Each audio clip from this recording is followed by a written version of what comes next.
There's a bill before the House that would prohibit taxpayer-funded abortion. It's been brought by Republicans 37 times for a vote on the House floor, but has been blocked by Democrats. Can you explain why? It has been blocked by Democrats? Well, it has been blocked for a vote, to allow a vote on the House floor. The bill. But it hasn't been blocked by Democrats. Well, it hasn't been accepted, I should Well, say. we will be voting on it. It was passed in committee. We think it is the right thing to do.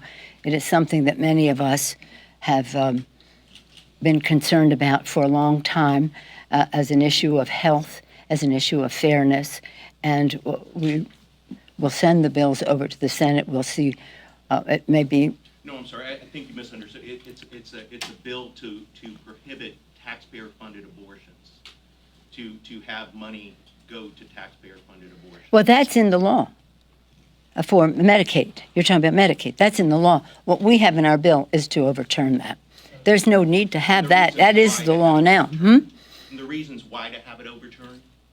Because it's an issue of health of many women in America, especially those in lower income situations and in different states. And it is something that has been a priority for many of us a long time. As a devout Catholic and mother of 5 in 6 years, I feel that God blessed my husband and me with our beautiful family, 5 children in 6 years, almost to the day.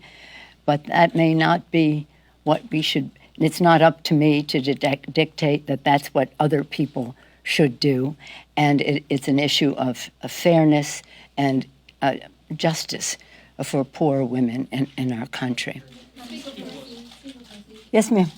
Given how divided the country is at this point, do you risk half the American public not believing what the committee finds with your findings in the select committee? And also, can you talk about Liz Cheney's role now after Leader McCarthy's move of withdrawing his members?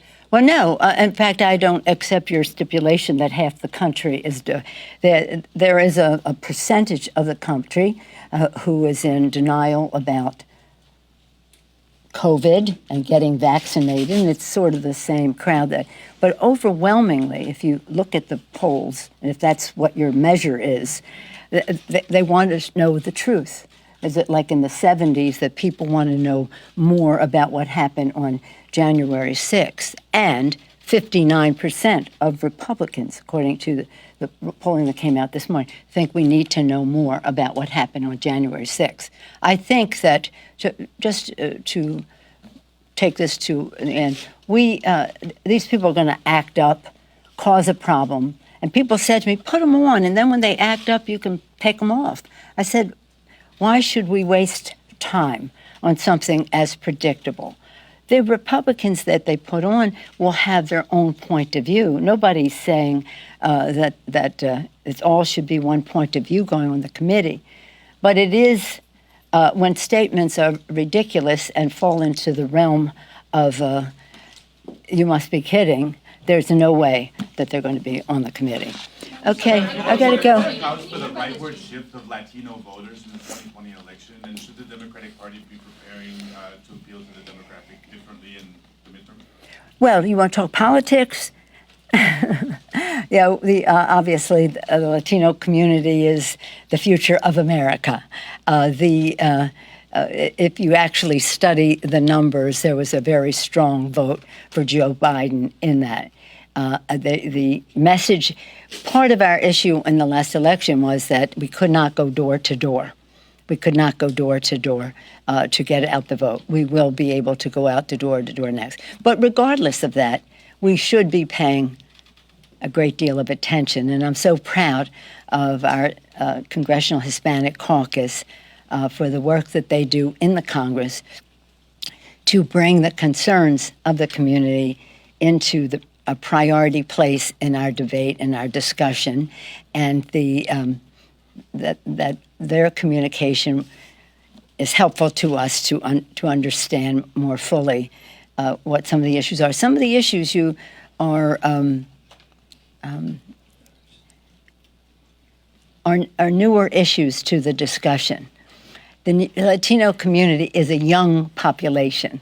It's a young population, and we really have to reach out better to young people as well as the Latino community. But I have to go to the floor because I have the King of Jordan coming right now. Should Dr. King's I Have a Dream speech be required to be taught in public schools across the country? There is an effort in Texas to strip that from being part of the curriculum. Should it be required? What is taught in the curriculum in schools is a local decision. That's just the way it has been. I think it is a sadness for the children if they are not able to hear or learn about that speech because it is so inspirational about our country. It's not partisan, it's patriotic, it's fair. You remind me that this weekend we had the privilege, many of us, to go to San Diego for the launching of the ship named for John Lewis. It was such a beautiful occasion. And I recalled when I made my speech I recalled that 2 years ago, around this time, the end of July, a little bit later, John Lewis and the Black Caucus and I went to Ghana. And we went to where the door of no return, where the first slaves that came to the United States 400 years ago, well, to America, it wasn't the United States yet, went through that door of no return and got on those death ships. If they survived, slavery was their destination. It was just so tragic. And John, you should have seen the reception he received. It was so beautiful there. But John said to us, this is as much a part of American history as the walk over the Selma Bridge, because this is how people came. And what he did say, and I'll close with this, he said, we may have come to America on different ships, but now we're in the same boat. And that's how we view this. We're in the same boat of America for a more perfect union. He's such an inspiration to us, as was Dr. King. Mr. Clyburn has it, I think, constantly going in his office, because no matter how many times you hear the speech of Dr. King, it continues to inspire, strengthen, and keep us focused on our purpose, that we're all on the same ship. Thank you all. Thank you. Thank you. Thank you.